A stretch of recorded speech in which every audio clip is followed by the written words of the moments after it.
just on my way to the gym right now to do a leg day. As of late, we've been relatively glute centric because I've got a lower back injury. I've previously fractured one of the facet joints, which is the little bit of bone that goes from one vertebrae to the next. Because of that, I have ended up with a decent bit of weakness in my deep core, but also like a lot of the muscles that surround the area of your spine. We're just trying to hopefully grow some strength there, allow myself to maybe get rid of a little bit of pain. I'm also going to do a decent bit of mobility stuff today. Just I find it gives a decent bit of relief to the pain. It's never fully gone, but on a good day, it's probably like a 1 out of 10. On a bad day, it's like a 12. I guess that's kind of what happens when you break your back but never go to a doctor and just kind of let it heal on its own.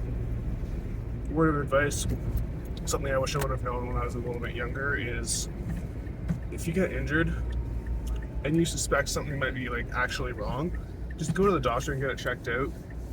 Being this strong guy or strong girl isn't going to do anything for you other than just like make your injury last longer and have more widespread effects on the rest of your body. It's something that now that I'm older and more responsible, I definitely regret that phase of my life where I just ignored every injury and pretended they didn't exist, because I definitely pay for it nowadays. That's not to say that I can't heal the injuries that came then, but don't feel good most of the time. I don't remember the last time I had a day where my body felt a 10 out of 10. With that though, just keep pushing and trying to improve myself every day, because I really enjoy the process of lifting and seeing all the people in the community at the gym. I can't really complain. I did it to myself, and I'm doing everything I can to heal it. I hope you can do the same, and let's get into this one. I'm really excited. Glute variant of a single leg press. So like in the bottom, you let your hip lift up. At the top, you push through your heel for this stretch. It's actually a really hard exercise. We're going 10 to 15.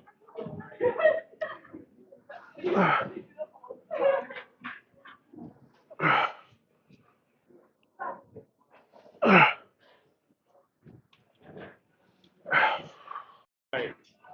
So, single leg extension, but with a lean back. So, the reason we're leaning back is to target the rectus femoris a little bit more.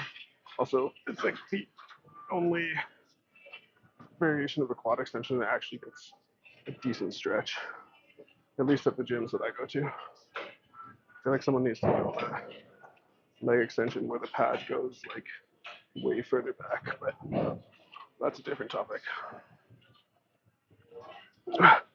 We're doing 12 to 15.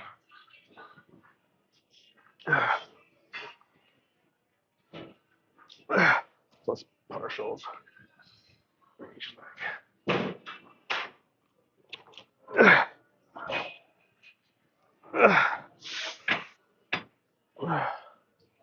Oh my god.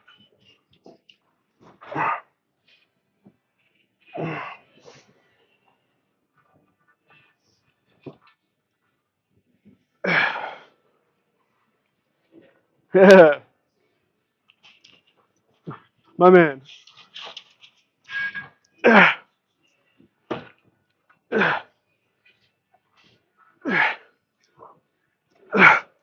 just use the foam roller so my hips can't move around. It's just a better way to isolate even deeper, but you don't have to. Yeah.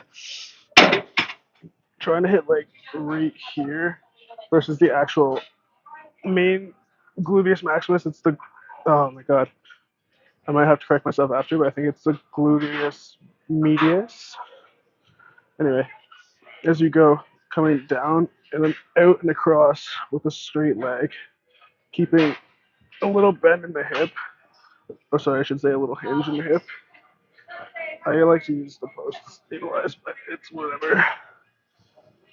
Tori just walking through frame. It's okay. Girl's stronger than I am, so who cares?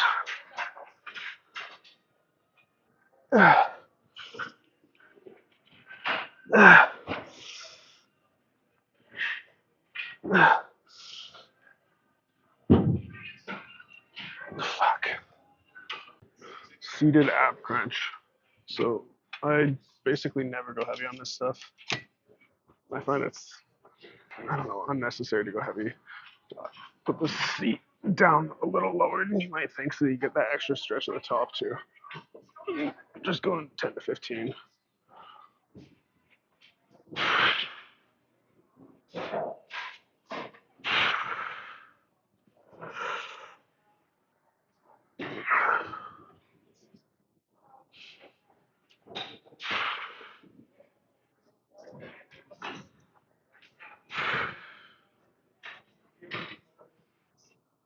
I only recently started to work abs to failure, and I actually kind of like it. It's like an obscene feeling, a little bit grotesque even, but yeah, it's nice.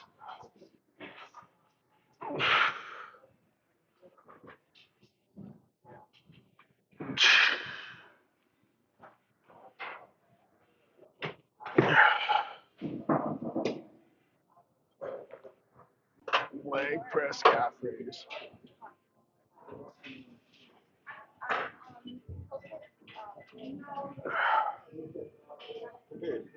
I'm trying to do like a 3 count in the bottom of every single rep. The goal is 10 to 15. I'm doing 335 right now. I would prefer to be doing the plate loaded ones, but they're not open, so use what you got, you know.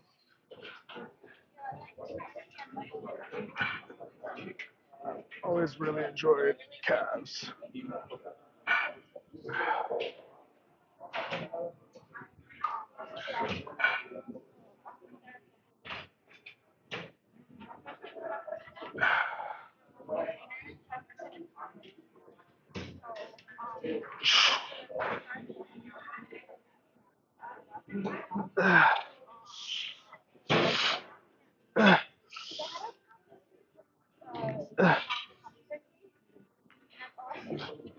Oh.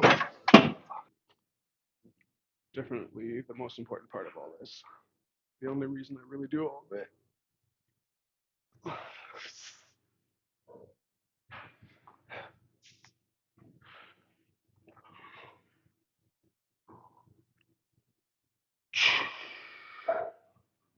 Nope. No.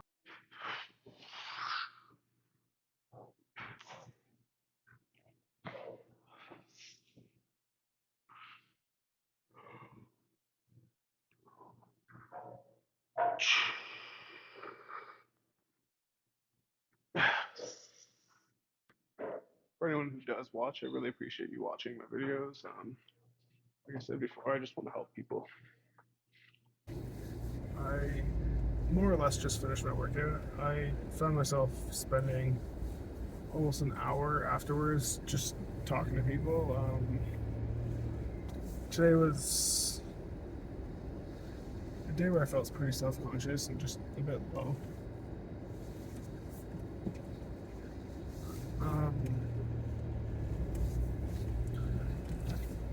I do know that it's part of prep to just feel a lot lower energy, especially yesterday I ended up working a decent bit harder than what we are planning for on a typical day. I did about double the steps I'm supposed to be doing. So it makes sense today that I'm a little bit extra tired. It's never a fun feeling, but at the same time, this is not my first prep, so I know you get through this. And just remember that, like, when you are initially starting in the gym or getting back into the gym, things can feel a little bit overwhelming at first, and like maybe you're not one of those people who just gets into it, sees gains within a month. Maybe you're one of those people who it takes literal months before you actually see anything. Just know that, like, even if you're not seeing it physically, that there is stuff happening inside of you. Like, you're definitely improving your heart health just by going to the gym, and you're also improving your relationship with yourself by being in there too. You know, it's like one of those things where you're showing you that you can trust yourself. You're showing you that you believe that you deserve to do better, because let's face it, you do. And every time you go, especially on the days you don't want to go, you will see so much more long term in yourself because of it than just sitting at home and listening to your brain when it's telling you just to do nothing, because that's the easy way out. I do like to believe in the fact that we need to do the things that make us uncomfortable, and for me, this is exactly that. Like, talking into a camera, especially in front of people in the gym, you'll notice that a lot of my stuff so far, I've been talking quite quietly. I'm trying to just force myself to do it. So obviously my confidence levels aren't very high as yet, but you'll see over time that every time I do it, my confidence levels will go up just a touch. And the same thing's going to happen for you. It's not just like some people have their confidence go up by repeatedly doing something. It's just the more you do something, the better you're going to get. The better you get at something, the more confident you're going to feel. And anyways, I didn't get into today's workout. As I was saying before, we do a decent bit of glute exercises nowadays, and for me, it definitely does a lot of what we're hoping for, which is making my lower back feel a little bit better by strengthening the muscles around it, as I said on my way in. And